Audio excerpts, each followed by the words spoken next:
আসসালামু আলাইকুম। Hello everyone, কেমন আছেন সবাই? আশা করি সবাই অনেক ভালো আছেন। আলহামদুলিল্লাহ, আমি অনেক ভালো আছি। আজ আপনাদের সঙ্গে শেয়ার করব ঘরোয়া উপায়ে কিভাবে মোমো রেসিপি তৈরি করা যায়। চিকেন মোমো বানানোর জন্য এখানে আমি 200 গ্রাম চিকেন ভালোভাবে ধুয়ে কিমা করে নিয়েছি। আর এখানে নিয়েছি পেঁয়াজ কুচি, কাঁচামরিচ কুচি, আদা রসুন বাটা, সামান্য পরিমাণ লবণ, জিরার গুঁড়া আর 1 চামচ সয়া সস। সবগুলো উপকরণ এখন ভালোভাবে মিক্স করে নিব। মিক্স করা হয়ে গেলে এখন এই চিকেন কিমাটা আমি এক সাইডে রেখে দিব। মোমোর ডো বানানোর জন্য এখানে আমি 1.5 কাপ পরিমাণ আটা নিয়ে নিয়েছি। পরিমাণ মতো লবণ এবং সামান্য পরিমাণ তেল দিয়ে ভালোভাবে মিক্স করে নিব শুকনো উপকরণগুলো মিক্স করা হয়ে গেলে তারপর আমি অল্প অল্প পরিমাণ পানি দিব।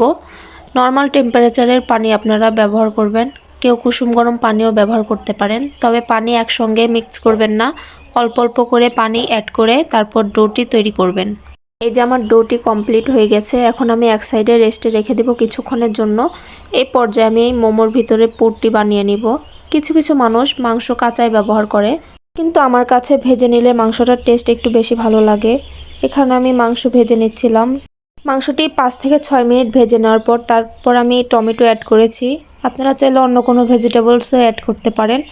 তারপর এখানে আটার খামির নিয়ে নিয়েছি 4 ভাগে ভাগ করে। মাংসটি পরিপূর্ণভাবে রান্না হয়ে গেলে তারপর এটি আমি নামিয়ে এক সাইডে রেখে দিব। এরপর যে আটাগুলো ভাগ করে রেখেছিলাম সেই আটা থেকে 1 খণ্ড আটা নিয়ে এইভাবে আমি বেলে গোল করে কাটার দিয়ে কেটে নিয়েছি। আপনারা পরিমাণ মতো আপনাদের কাটার দিয়ে কেটে নেবেন ছোট বড় করে।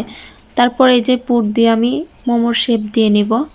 মোমো তৈরিতে অনেক রকম ডিজাইন করা যায়। আমি এখানে 5 থেকে 6 রকমের ডিজাইন করেছিলাম। সবগুলো আপনাদের সঙ্গে একটা একটা করে শেয়ার করব। যে কোনো কিছু ডিজাইন করার ক্ষেত্রে অন ক্যামেরার থেকে অফ ক্যামেরাই সুন্দর হয় বেশি। ক্যামেরা অন করলে মনে হয় ডিজাইনগুলো ব্যতিক্রম হয়ে যায়। এই যে গোল আকৃতি করে আমার একটা মোমো শেপ তৈরি হয়ে গেছে। এটা অনেক সহজ করা। এরপর গোল আকৃতির যে মোমোটা হয় ওইটা আমি ট্রাই করব। মাঝে যেটুকু অংশ ফাঁকা থাকে ওইটা আমি এখন বানাচ্ছি। এরপর ঘুরিয়ে ঘুরিয়ে 4 সাইডে কুচি দিয়ে পেঁচিয়ে নিব। আপনারা ভিডিও ভালোভাবে লক্ষ্য করলে দেখতে পাবেন আমি কিভাবে এগুলো কুচি দিয়ে নিয়েছি। যারা কিনা পুলি পিঠা বানাতে পারেন তাদের জন্য মোমো বানানো কোনো বিষয় না। একে একে আমি সবগুলোর মোমোর ভাঁজ এভাবে দিয়ে নিব। আপনারা ভিডিও দেখলেই বুঝতে পারবেন আমি কিভাবে মোমোর ভাঁজগুলো দিয়েছি। এই যে এই লম্বা শেপের মোমোটি, যেটি পাতার মতো কিছুটা দেখতে, এটিও আমার কাছে অনেক সহজ মনে হয়েছে।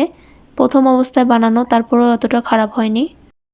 এই যে আমার সবগুলো মোমোর ফাইনাল লুক, দেখতে কিন্তু বেশ সুন্দর দেখা যাচ্ছে। খেতেও কিন্তু অনেক সুস্বাদু হয়েছিল।